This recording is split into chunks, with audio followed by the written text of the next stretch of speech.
Assalamualaikum warahmatullahi wabarakatuh. Kami dari kelompok 7 ES6D dengan judul materi Utang atau Pinjaman Negara dan Pengelolaannya pada mata kuliah Analisis Keuangan Negara yang diampu oleh Bu Yulia Maris Herdianti, SEME.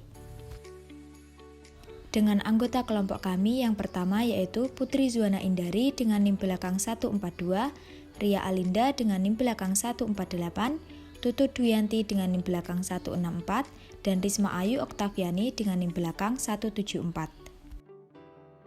Submateri yang akan kami bahas yang pertama yaitu macam dan ciri utang negara, yang kedua sumber utang negara, yang ketiga beban dari utang negara, yang keempat masalah pengelolaan utang negara, dan yang terakhir dampak utang negara. Untuk subbab pertama yaitu ada macam dan ciri utang negara. Yang pertama adalah utang dengan jaminan dan tanpa jaminan. Utang negara dibedakan menjadi reproductive debt dan deadweight debt. Reproductive debt adalah utang yang dijamin atau didekking seluruhnya dengan kekayaan negara yang berutang atas dasar nilai yang sama besarnya. Sedangkan deadweight debt adalah utang yang tanpa disertai dengan jaminan kekayaan. Pembayaran bunga dan cicilan pokok utang bagi reproductive debt biasanya diambil dari pendapatan yang berasal dari kekayaan negara atau hasil usaha negara peminjam dan harus dibayar paling lama sepanjang umur dari barang-barang atau kekayaan yang dipakai sebagai jaminan. Untuk yang kedua yaitu utang sukarela dan utang paksa. Utang negara dapat dibedakan dalam berbagai golongan, yaitu sebagai utang paksa dan utang sukarela. Untuk utang paksa, karena pengumpulannya dapat dipaksakan, maka jumlah yang dikumpulkan dapat lebih memuaskan. Sedangkan keuntungan utama dari utang sukarela bila dibandingkan dengan utang paksa adalah bahwa para pemberi utang bebas menyerahkan dananya tergantung pada kemauan mereka sendiri. Namun jumlah yang dapat dikumpulkan oleh negara biasanya akan tidak begitu besar. Yang ketiga yaitu adalah utang dalam negeri dan utang luar negeri. Utang dalam negeri adalah utang yang berasal dari orang-orang atau lembaga-lembaga sebagai penduduk negara itu sendiri atau dalam lingkungan negara itu sendiri. Sedangkan utang luar negeri adalah utang yang berasal dari orang-orang atau lembaga-lembaga negara lain. Adapun utang dalam negeri itu dapat bersifat paksa maupun bersifat sukarela dan hanya mencakup pemindahan kekayaan di dalam masyarakat negara itu sendiri, baik pada yang terjadi utang maupun terjadinya pembayaran bunga dan pengembalian cicilan utang. Yang keempat, ada suku bunga utang. Ada ketentuan bahwa utang negara dikenai tingkat bunga yang tetap. Artinya, jika tingkat bunga ataupun harga-harga umum turun, tidak akan ada perubahan dalam suku bunga yang dikenakan. Sehingga dalam masa-masa ada inflasi, akan lebih menguntungkan untuk bertindak sebagai debitur daripada sebagai naik kreditur. Dan sebaliknya, dalam masa deflasi lebih menguntungkan untuk bertindak sebagai kreditur daripada sebagai debitur. Materi selanjutnya, B. Sumber utang negara. Pada dasarnya, sumber utang negara dapat dikelompokkan menjadi 4, yakni sebagai berikut. Yang pertama, dari para individu sebagai kreditur. Pemberian utang oleh para individu diantaranya dengan cara pembelian obligasi negara yang dapat mempengaruhi pola konsumsi dan pola tabungan para individu yang bersangkutan. Pada umumnya, orang tidak akan mengurangi konsumsi sekedar untuk membeli obligasi negara, tetapi mereka akan mengurangi tabungan mereka untuk membeli obligasi karena obligasi memberikan hasil lebih tinggi dalam bentuk bunga. Pembelian obligasi negara akan menekan harga surat berharga yang lain, dan ini akan meningkatkan suku bunga, sehingga menekan keinginan berinvestasi dan menghambat ekspansi perusahaan. Yang kedua, dari sektor perusahaan atau lembaga keuangan bukan bank sebagai kreditur.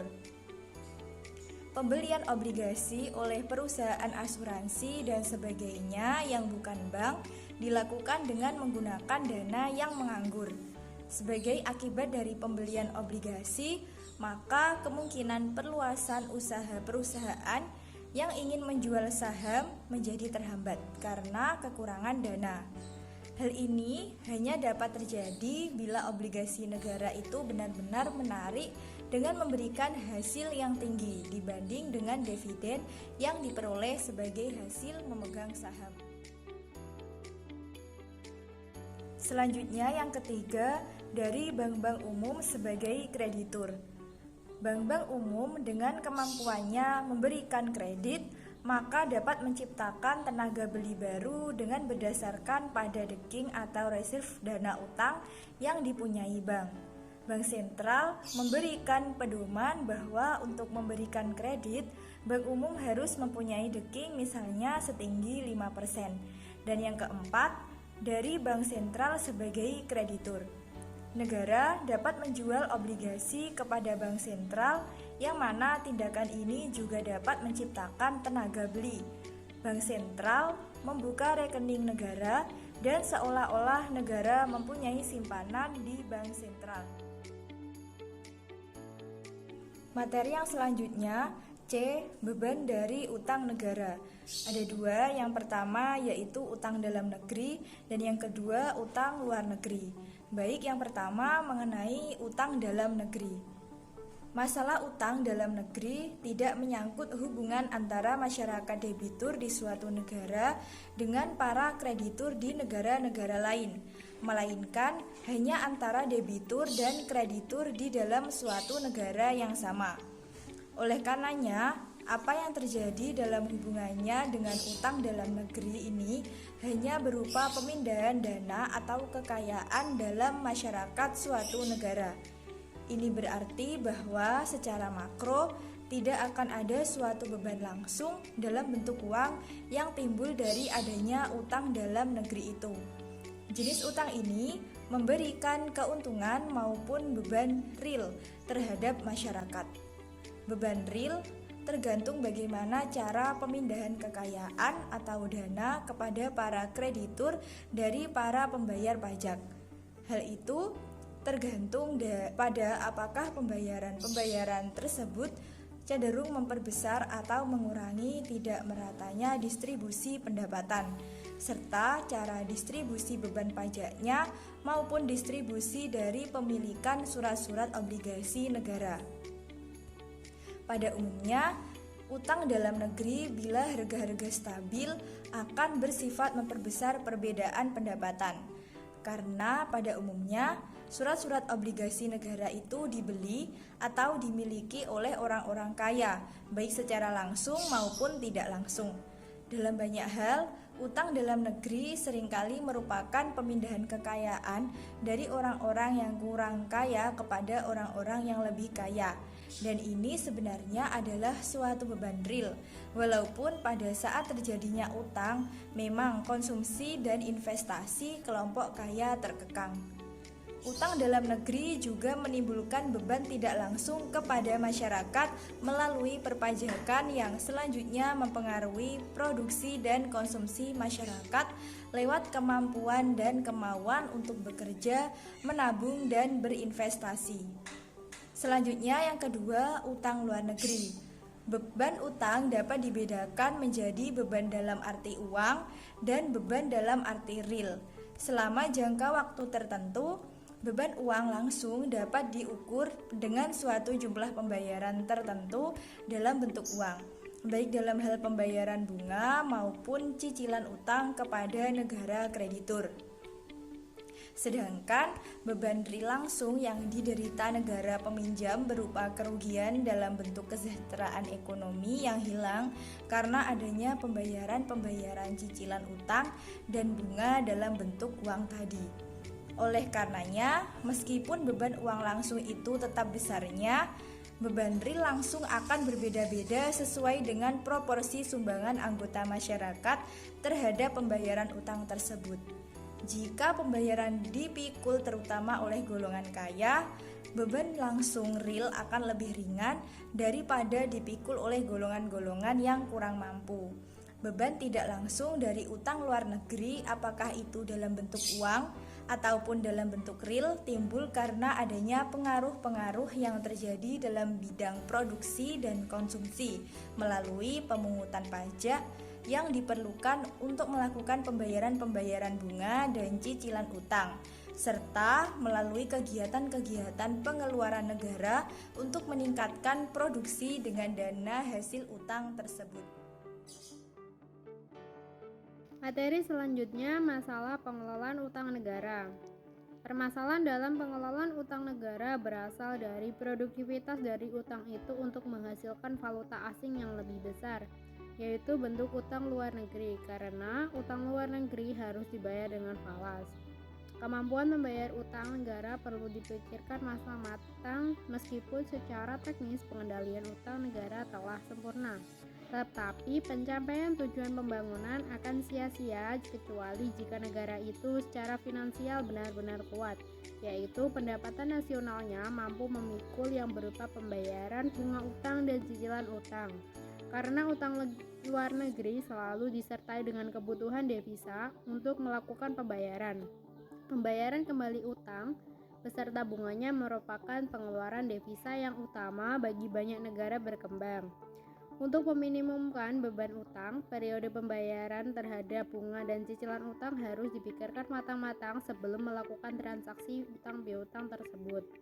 Guna mempertahankan pertumbuhan ekonomi pada suatu tingkat tertentu, penerimaan total devisa termasuk aliran dana ke dalam negeri, tabungan dalam negeri, serta tersedianya devisa harus melebihi nilai impor barang dan jasa serta investasi domestik sebesar nilai pembayaran jasa-jasa utang.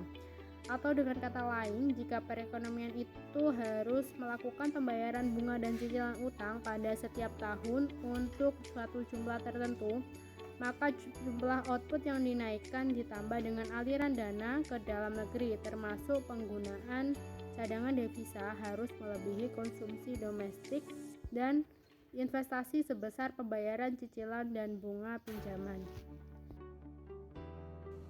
Selanjutnya, dampak utang negara. Yang pertama, dampak positif.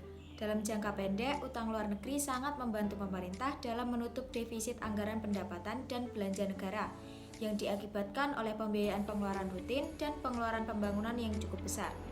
Yang selanjutnya, dampak negatif. Dalam jangka panjang, utang luar negeri ini dapat menimbulkan berbagai macam persoalan ekonomi negara. Salah satunya menyebabkan nilai tukar rupiah jatuh atau inflasi. Utang luar negeri juga dapat memberatkan posisi APBN karena utang luar negeri tersebut harus dibayarkan beserta dengan bunganya. Kebaikan dan keburukan utang. Kebaikan utang yang pertama yaitu sebagai pembiayaan pembangunan atau pengeluaran pemerintah. Yang kedua, negara-negara kreditur dapat menggunakan hasil pembayaran bunga dan utang untuk membeli atau impor barang dan jasa dari negara debitur sehingga ekspor negara debitur meningkat. Yang ketiga, meskipun beban utang langsung tetap besarnya, beban real langsung akan berbeda-beda sesuai dengan proporsi sumbangan masyarakat terhadap pembayaran utang luar negeri tersebut. Dan yang keempat, dengan berakhirnya program IMF, pemerintah Indonesia telah menyusun program stabilisasi makroekonomi secara komprehensif yang dituangkan dalam white paper sebagai salah satu bentuk penerapan unsur transparansi atas komitmen dan akuntabilitas dalam melaksanakan program pembangunan pasca IMF. Selanjutnya, keburukan utang. Yang pertama yaitu menurunkan permintaan agregat atau masyarakat, yang selanjutnya akan menghambat dan mengurangi tingkat pendapatan nasional. Yang kedua, pemerintah akan terkena beban langsung dari utang luar negeri. Yang ketiga, adanya beban real langsung yang diderita pemerintah berupa kerugian dalam bentuk kesejahteraan ekonomi yang hilang karena adanya pembiayaan cicilan utang dan bunga. Dan yang terakhir, dari aspek utang luar negeri, keluarnya pemerintah Indonesia dari program IMF membawa konsekuensi berupa tertutupnya peluang terhadap akses penjadwalan kembali utang luar negeri bilateral yang jatuh tempo melalui forum Paris Club. Berikut adalah ringkasan berita terkini terkait utang atau pinjaman negara Indonesia.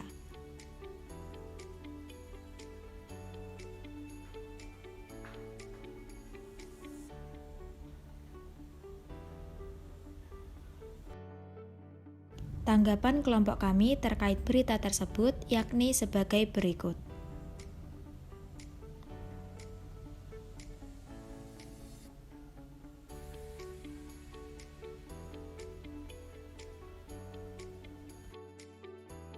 Demikian materi yang bisa kami sampaikan. Atas kurang lebihnya kami memohon maaf.